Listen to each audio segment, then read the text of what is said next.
नमस्कार, live white खबर अब तक में आपका स्वागत है। मैं हूं मिताली सहगल। लाइन्स डालते हैं इस वक्त की हम बड़ी सुर्खियों पर।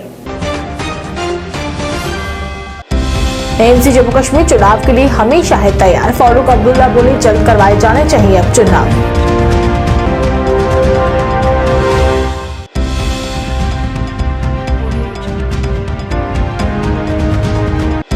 परीक्षाओं में सिख छात्रों को करपाल लेकर जाने से रोके जाने पर डीजीपीसी ने जताई नाराजगी। सरकार से संज्ञान लेने की अपील।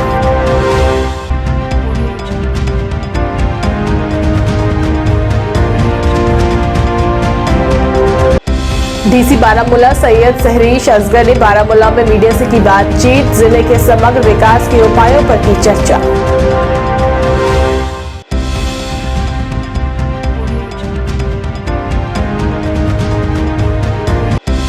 और सामाजिक वन विभाग द्वारा सोगाम लोलाब में चलाया गया वृक्षारोपण अभियान का उच्च अधिकारी भी रहे विशेषकर मौजूद।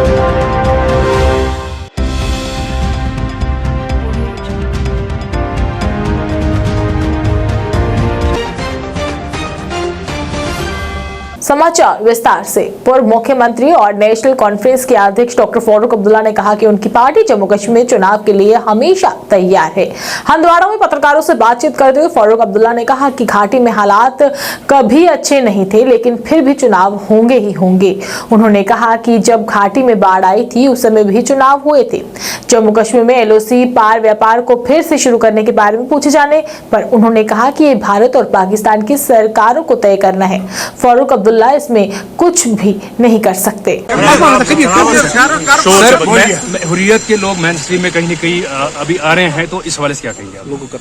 मुझे इसके बारे में कुछ भी मालूम नहीं है। आ रहे हैं तो अल्लाह का शुक्र है। सर, बीजेपी ये भी कह रहे हैं कि उनके लिए जेल है सिर्फ। बीजेपी ये भी कह रहे हैं कि जो हुर्रियत लीडर्स हैं उनको तैयार है जेल के लिए। उसका मैं जवाब नहीं दे सकता। वो तो आने वाले समय में अगर नेशनल कॉन्फ्रेंस की बात करेंगे, किस तरह की सेटिंग है जम्मू कश्मीर आने वाले इलेक्शन के लिए? देखिए, हम लोग तैयार हैं जब भी ये इलेक्शन करेंगे इंशाल्लाह। इसके सिवा मैं और कुछ नहीं कह सकता। क्या सर आपको लग रहा है कि हालात अब बिल्कुल ठीक है? सर, इलेक्शन होने वाले हैं। हालात कभी यहाँ ठीक नहीं थे, कभी इलेक्शन होते रहे।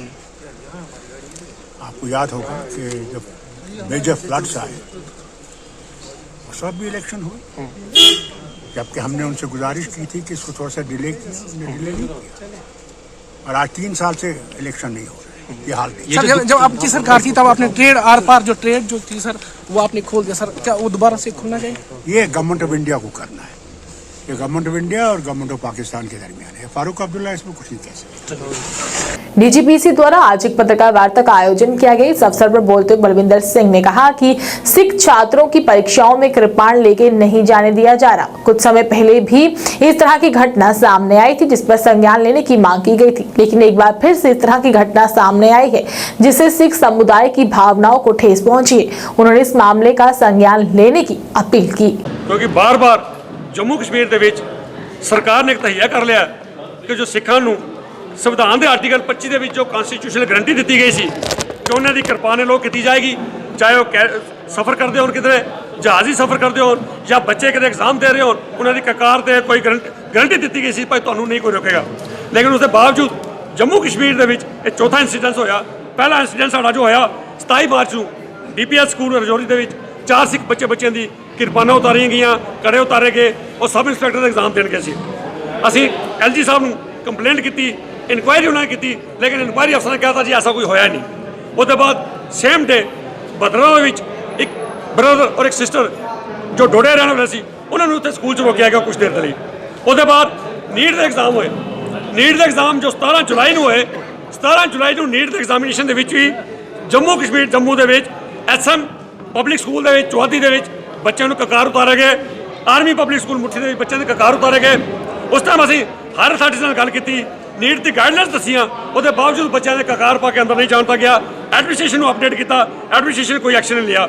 ਉਹਦੇ ਬਾਅਦ ਪਬਲਿਕ ਸਰਵਿਸ ਕਮਿਸ਼ਨ ਦੇ ਐਗਜ਼ਾਮ ਸੀ, ਕੰਪੀਟੀਟਿਵ ਐਗਜ਼ਾਮ ਸੀ, ਲੇਕਿਨ ਉਹਨਾਂ ਦਾ ਮੈਂ ਸ਼ੁਕਰੀਆ ਕਰਨਾ ਕਿ ਪਬਲਿਕ ਸਰਵਿਸ ਕਮਿਸ਼ਨ ਵਾਲੇ ਨੇ ਸਾਰਿਆਂ ਨੇ ਗੱਲ ਸੁਣੀ।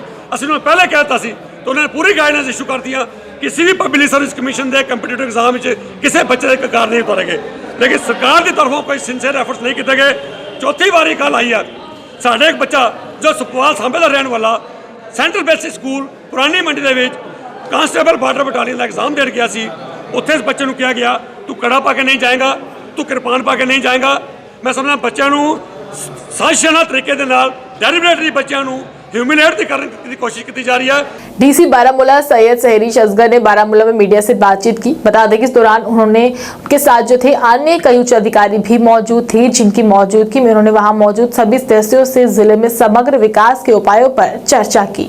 आम इंसान के लिए, कॉमन सिटीजन के लिए काम करती है, लेकिन उसका एक फीडबैक भी होता है। कहीं पर हो सकता है हमसे गलतियां हो रही हो, या कहीं पर ऐसी चीजें होती हैं मुझे व्हाट्सएप पे या जब आप लोग टैग करके भी भेजते हैं तो मैं इमीडिएटली मैंने एक SOP बना लिया है कि उसको मेरे कंसर्न जो ऑफिसर है या अपने चैनल के थ्रू, दैट इज मेरे ऑपरेटर या पर्सनल सेक्शन के थ्रू मैं उन तक पहुंचाती हूँ और मोस्ट चीज़ों का जवाब मुझे इंस्टेंटेनियसली मिल जाता है।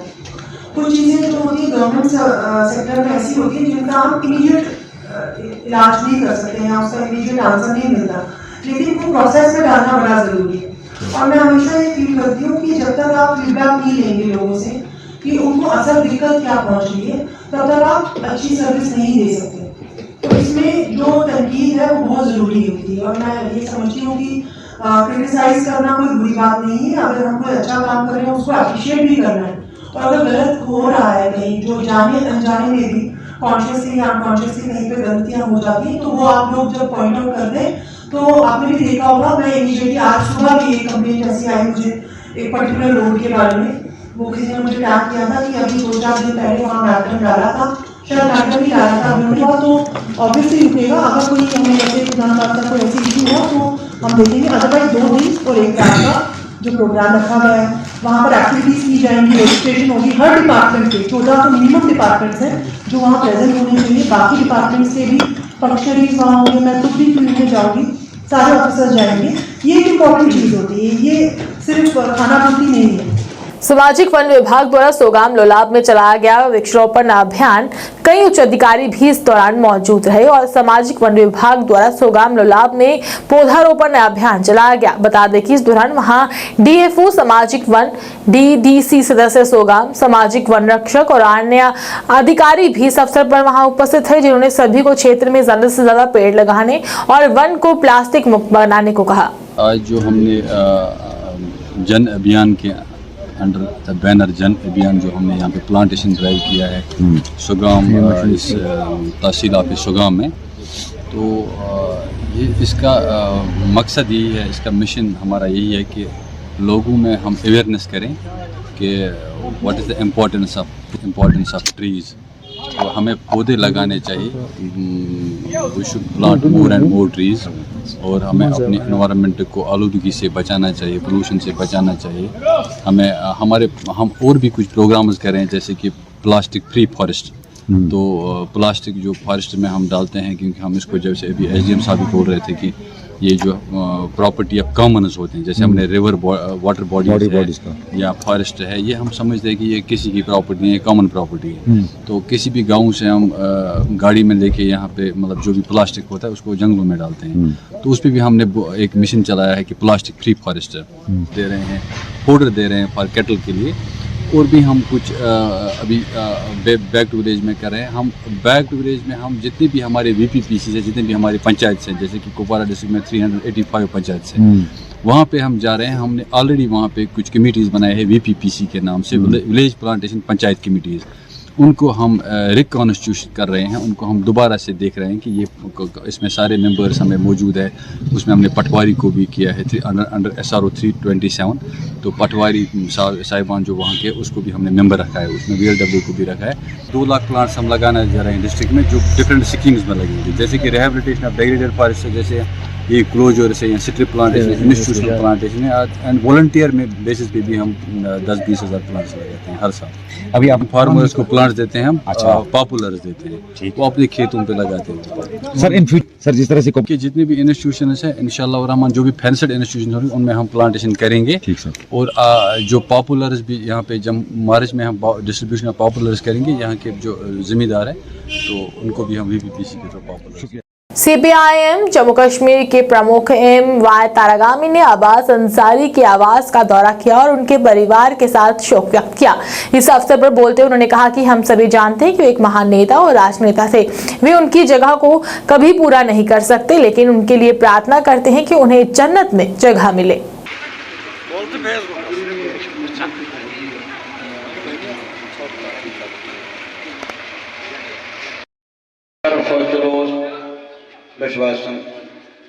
मैंने पत्र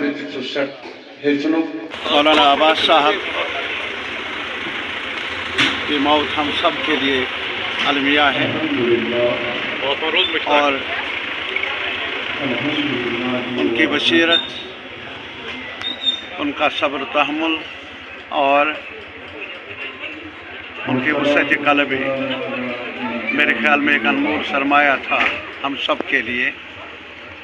और उनकी जो कंट्रीब्यूशन है समाजी सियासी मामलात में कश्मीर के मुतालिक,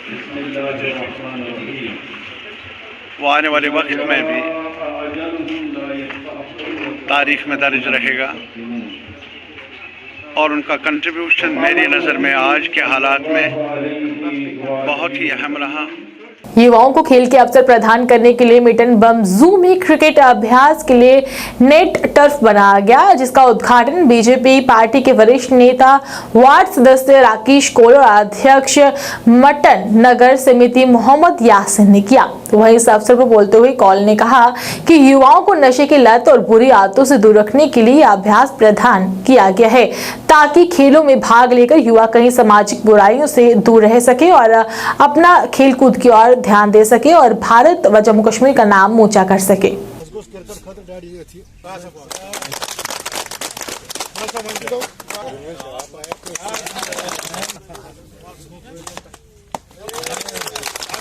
मतलब टूरिस्ट का जो प्लेस है और सबसे बड़ा यहाँ पर था क्रिकेट का शौकीन। मैं भी क्रिकेट प्लेयर रहा हूँ, बहुत सारा क्रिकेट खेला टिकबाग में।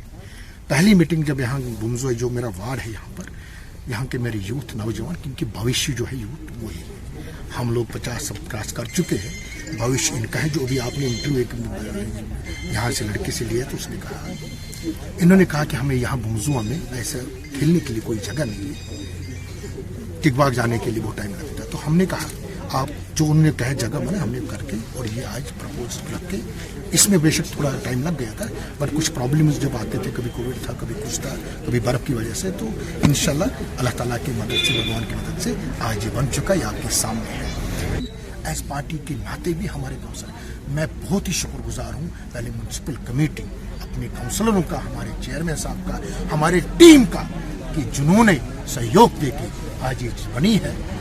और हम आपको आश्वासन देना चाहते हैं, जो मेरा वार्ड और पूरे वार्ड, खाली बुमजुआ राकेश कोल का वार्ड नहीं, पूरे वार्डों में काम हो चुका है, डेवलपमेंट हो चुका है और यहाँ ऐसी फिनिशिंग हो जाएगी, इस जिस धरती पर भी बैठा हूं मैं, तो वहां पर ऐसी डेवलपमेंट होगी। नेशनल डेमोक्रेटिक पार्टी द्वारा आज एक कार्यक्रम का आयोजन किया गया, जिसमें राजेश गुप्ता को पार्टी का अध्यक्ष बनाया गया। सभी कार्यकर्ताओं ने राजेश गुप्ता को उनके पद के लिए मुबारकबाद दी। राजेश गुप्ता ने कहा कि वो पार्टी की बेहतरी के लिए काम करेंगे और पार्टी नीतियों को जन जन तक पहुंचाएंगे। उन्होंने पार्टी का उन्हें इतनी बड़ी जिम्मेदारी देने के लिए सभी लोगों का शुक्रिया अदा किया। आज मुझे बहुत खुशी हो रही है कि मेरी घर वापसी हुई है और मुझे एक बार फिर इतनी बड़ी जिम्मेदारी दी है कि जम्मू कश्मीर यूटी का मुझे अध्यक्ष अनअपोज चुना गया है। तो मैं सबसे पहले तो अपने पार्टी के नेशनल लीडर्स सभी का हार्दिक तौर से धन्यवाद देता हूं, जिन्होंने फिर से मेरे पे विश्वास जताया। और मैं भी इनको विश्वास दिलाना चाहता हूं कि मैं इस कार्य में अपना 100% दूंगा और यहाँ पर जम्मू कश्मीर में एक नया बदलाव आएगा। तो इस बार हमें मेन जो प्रायोरिटी है वो नारी शक्ति को दी है और युवाओं को, क्योंकि जैसे कि हमारा भारत इस वक्त युवा है, तो युवा भारत ही आगे बढ़ेगा।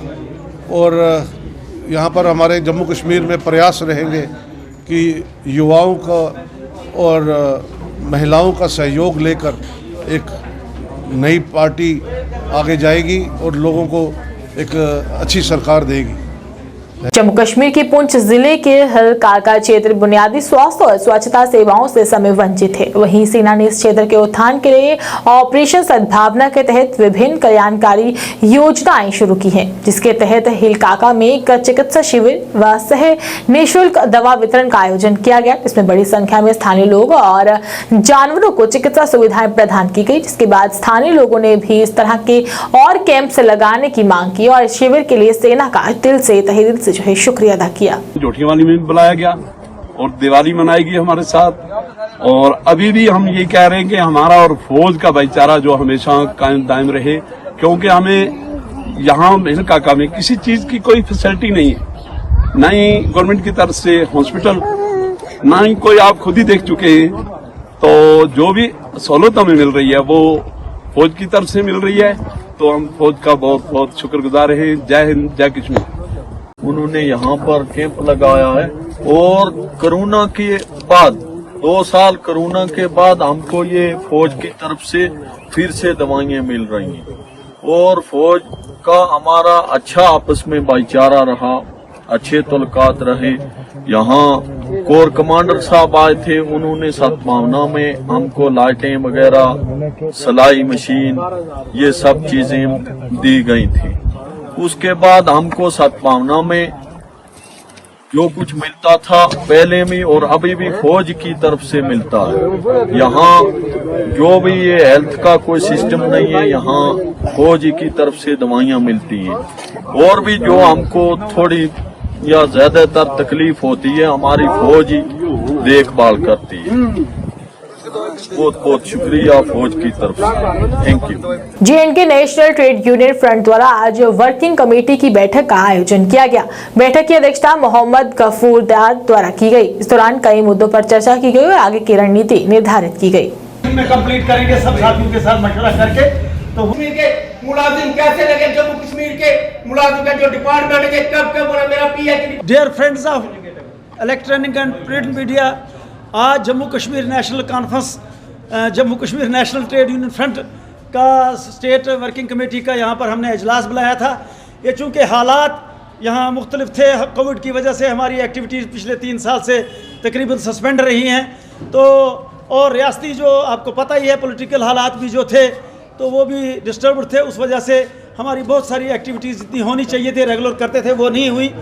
तो लिहाजा अब हमने एक बार फिर फैसला लिया है आज इजलास में कि हम जम्मू कश्मीर में वर्किंग क्लास की सरकारी कर्मचारियों का, डेली वेजर्स का, कैजुअल लेबर्स का और मुख्तलिफ डिपार्टमेंटों के जो मसाइल हैं वो Jammu Kashmir national trade union front के प्लेटफार्म से उठाएंगे। और आज हमने फैसला किया है कि हम जम्मू कश्मीर के तमाम ज़िला लेवल की जो लीडरशिप है, ऑल डिपार्टमेंट्स के लोग जो हैं, डेली वेजर्स, कैजुअल लेबर्स और बाकी सरकारी कर्मचारी, वो सभी लोग 21 नवंबर को जम्मू में हम पॉलीटेक्निक कॉलेज में या जो भी का हॉल अवेलेबल होगा, 21 नवंबर को एक स्टेट लेवल का एक कन्वेंशन करेंगे। रियासी नगर के वार्ड 4 भीमगढ़ फोर्ट के पास मल्टीपर्पज शॉपिंग कॉम्प्लेक्स और पार्किंग बनाने का काम वीरवार को विधिवत रूप से शुरू करवाया गया और 5 मंजिला शॉपिंग कॉम्प्लेक्स और इसके साथ पार्किंग बनने से स्थानीय लोगों को इसका लाभ होगा। शाम जो है काम शुरू करवाने के मौके पर पूर्व राज्य मंत्री अजय नंदा, नगर परिषद के chairman Sudesh Kumar Puri, vice chairman Yograj Shreena, पार्षद अमित शर्मा, वीरेंद्र शर्मा और जहारा खान, रिम्पी दुबे के साथ ही भाजपा नेता चमनलाल भगत, अंकुश नगरोत्रा, शगुन शर्मा, राजीव बनाथिया, रिंकू गुप्ता वगैरह भी अन्य लोग मौजूद रहे। आयुष्यम वर्चस्वेत्रायापिशतातु माम द्यौः शान्तिरन्तरिक्षं शान्तिः पृथ्वी शान्तिरापः शान्तिरोक्षदयः शान्तिः वनस्पतयः शान्तिर्विश्वे देवा पालि दुर्गा शिव शिवा दाति स्वाहा स्वधा नमस्तुते ओम हुं फट स्वाहा।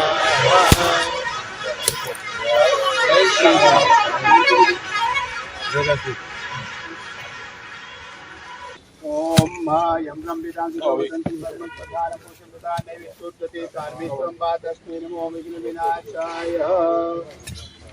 हरि ओम स्वस्ति न इंद्रो वृद्धश्रवाः स्वस्ति न पूर्वा स्वस्ति न तारे। काफ़ी देर से हमारी कोशिश थी और ये 35 करोड़ के करीब का ये प्रोजेक्ट है जिसको लेके ये काम आज शुरू हुआ है। तो पहले फेज में शायद 5 करोड़ का काम शुरू होने जा रहा है और फेज टू फेज ये काम पूरा होगा। और जब ये काम पूरा होगा तो जो ये आप ड्राफ्ट देख रहे हैं, इस ड्राफ्ट के मुताबिक ये काफी खूबसूरत चीज बनने वाली है और रियासी की पहचान हो जाएगी और हार्ट ऑफ द सिटी ये बिल्कुल सेंटर में है और काफी खूबसूरत लगेगा। अंशी जी, एक बात मैं अपनी तरफ से आपको शामिल करना चाहती हूँ, जो आपने डिपार्टमेंटल स्टोर पे बियर का बोला। एक तरफ तो हमारी जो एडमिनिस्ट्रेशन है, ये हम लोग हैं, नशा मुक्ति के बारे में नारे लगाते हैं और दूसरी तरफ से हमने समझ लिए कि घर घर शराब पहुंचाने का काम जो है वो शुरू कर दिया है। पहले तो मैं आपका शुक्रिया अदा करती हूँ जो मेरे को आए बीर दूतिया पे ये मौका मिला और ये बहुत ही अच्छी चीज़ बन रही है। हमारी रियासी का ये तोहफा है सब बहनों भाइयों को। और मेरा ये मान है कि 4 फ्लोर बनना है। 3 फ्लोर तो गैरेज पार्किंग में होगा तो बाकी वो होगा। तो ये अच्छी बात है जो बन रहा है, हम सब खुश हैं इस पे।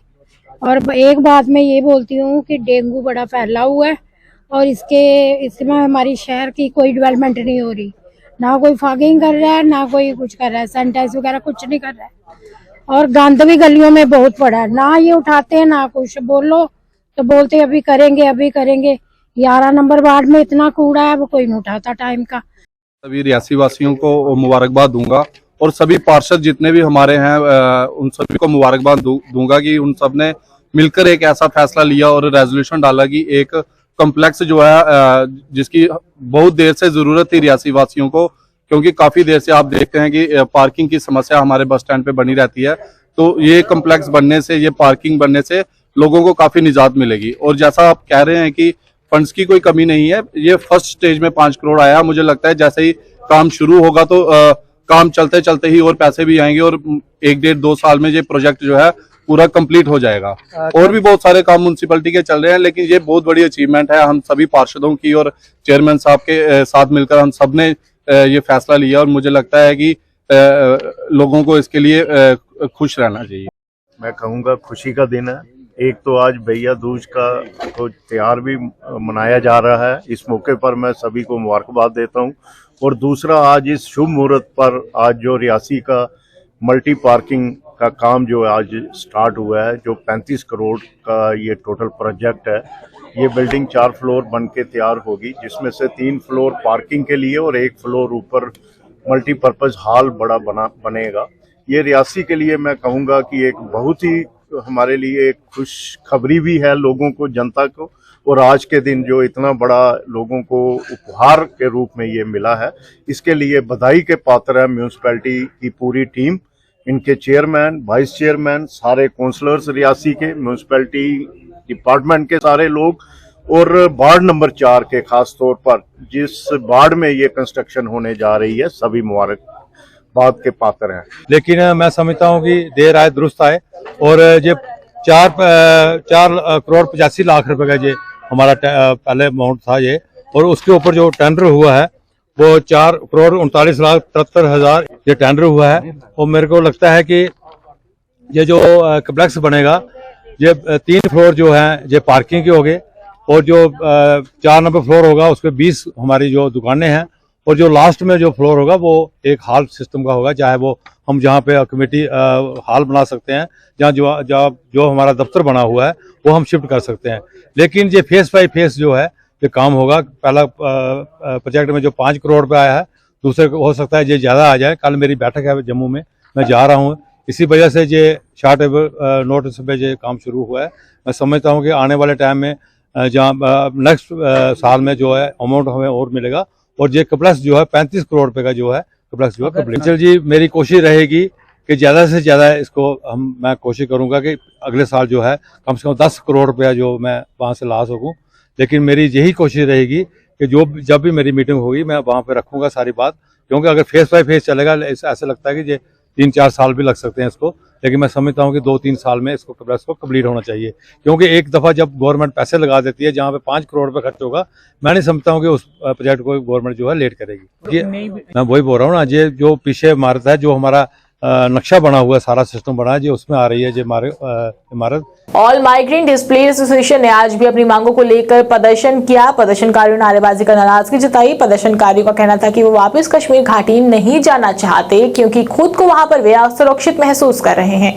उन्होंने उनका तबादला गृह जिलों में कराने की सरकार से मांग की है।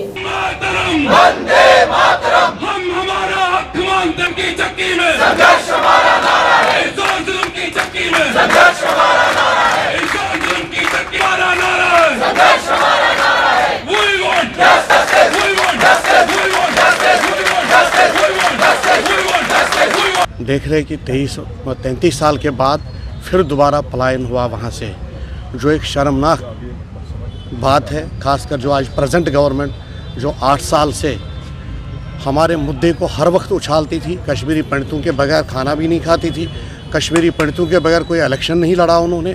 हमारे कंधों पे ही उठ के, हमारे कंधों से ही चल के वो कहाँ से कहाँ पहुँच गए, और आज हमारे को ही वो दरकिनार करके कुछ और ही बात करते हैं। जो लेटेस्ट जो पलायन हुआ शुपियान से, वो आपके पता कि जो टारगेट किलिंग पिछले 6 महीने से चल रही है, और जो ये मुलाजिम आपके सामने पिछले लगभग 170 दिन होने वाले हैं, तो यहाँ पर धरना पर बैठे हैं। तो जान की रक्षा करना हमारा धर्म है, हमारा कॉन्स्टिट्यूशन की भी बोलता है कि ये बहुत ज़रूरी है। क्योंकि 90 में हम जब निकले थे वहाँ से, तो हम इसीलिए निकले थे, वहाँ के हालात ऐसे थे। उसके बाद आप ये बताइए, जो टारगेट किलिंग वो पूछ के तो नहीं है, और किसी भी वक्त कहीं भी किसी को हर वक्त कश्मीरी पंडित को ही टारगेट बनाया जाता है। और गवर्नमेंट इस वक्त दबाव बना रही है, जो खासकर जो कश्मीर की जो एडमिनिस्ट्रेशन है, डिवीजनल कमिश्नर वाली, वो दबाव बना रही है, डिस्ट्रिक्ट लेवल पर दबाव बना रही है कि इनको ज़ोर ज़बरदस्ती से एक तो ये यहाँ से उठे, दूसरा वहाँ ज्वाइन करे। मगर हम उसके हक़ में नहीं हैं, हम इनके साथ हैं, ये हम इनके साथ बराबर है।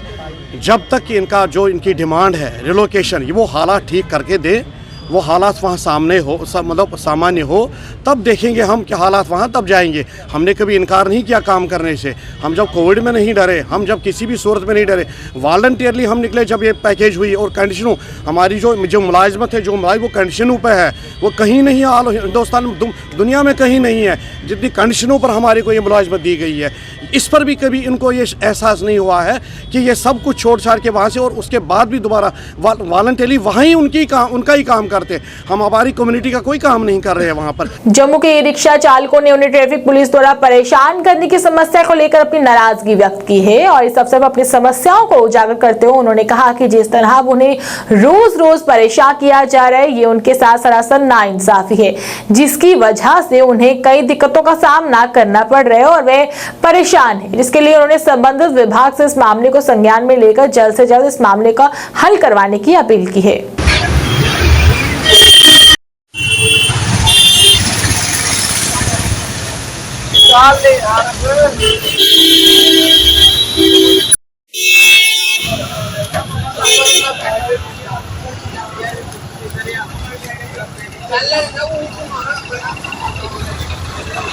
हम आपके माध्यम से आरटीओ साहब से रिक्वेस्ट करना चाहते हैं कि जो ये ई-रिक्शा की जो चलानिंग हो रही है, उसके लिए जो गवर्नमेंट ऑफ इंडिया के यूनियन मिनिस्टर ऑफ ट्रांसपोर्ट ने एक ऑर्डर निकाला था, इसके लिए लाइसेंस की ज़रूरत नहीं होती है।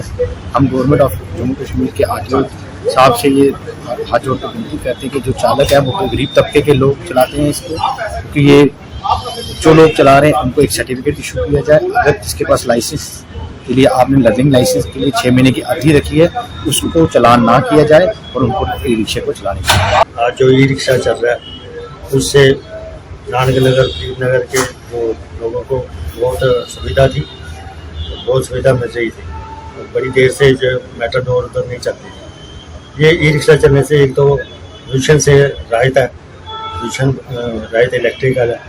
तो जब चले तो 6 महीने हो गए, तो पहले तो इतनी सख्ती नहीं थी, अब ज़्यादा सख्ती हो गई है। मैं कहता हूँ सरकार अगर लाइसेंस ज़रूरी है तो लाइसेंस का टाइम दे, तो महीना 15 दिन के लिए तो सभी लाइसेंस बनवा लें, ताकि कानून की अवहेलना भी ना हो और लोगों को सुविधा भी। ई रिक्शा को लेकर। तो मैंने ये भी सुना है कि आजकल आधार कार्ड भी चेक कर रहे हैं। अब मेरे को ये नहीं पता लग रहा कि ये ई रिक्शा चलाने में आधार कार्ड का क्या वहाँ पे फैक्ट है, ये मुझे नहीं पता लग रहा। वो आधार कार्ड भी मांग रहे हैं ड्राइवरों से, अपना आधार कार्ड दिखाओ।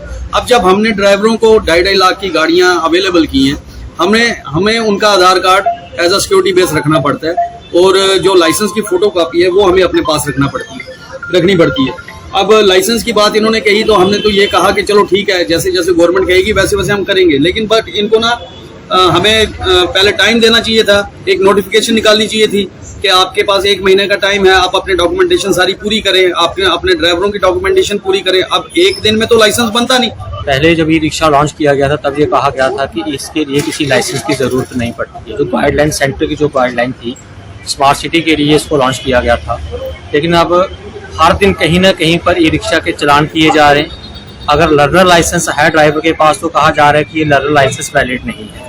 अगर कहीं पर ई रिक्शे वाला अगर ऑटो खड़ा करके अपने रिक्शे को खड़ा करके अगर कहीं साइड में जा रहा है तभी वहाँ से ट्रैफिक वाले आते हैं, उसकी पिक लेते हैं, उसको चलान कर देते हैं। अभी रिसेंटली 4-5 दिन पहले एक 5 साल का चलान सतवारी में किया गया। सतवारी में अगर आप ई रिक्शा रोड के साइड में खड़ा करते हो तब भी आके ट्रैफिक वाले परेशान कर रहे हैं कि यहाँ पर आपका ई रिक्शा नहीं लगेगा। अगर ई रिक्शा वहाँ पर नहीं लगेगा तो कहाँ जाएगा? जो ई रिक्शा आपने लॉन्च किया था वो किया था अनएम्प्लॉयड यूथ के लिए।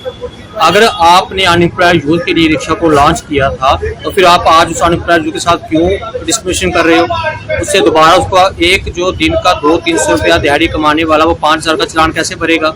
इसके लिए क्या गाइडलाइन थी आपकी पहले? आज आप अपनी गाइडलाइन को चेंज कर रहे हो। लाइव वायर की खबर अब तक तो बस इतना ही। मुझे मेरी पूरी टीम को दीजिए इजाजत। तो आप देखते रहिए लाइव वायर। नमस्कार।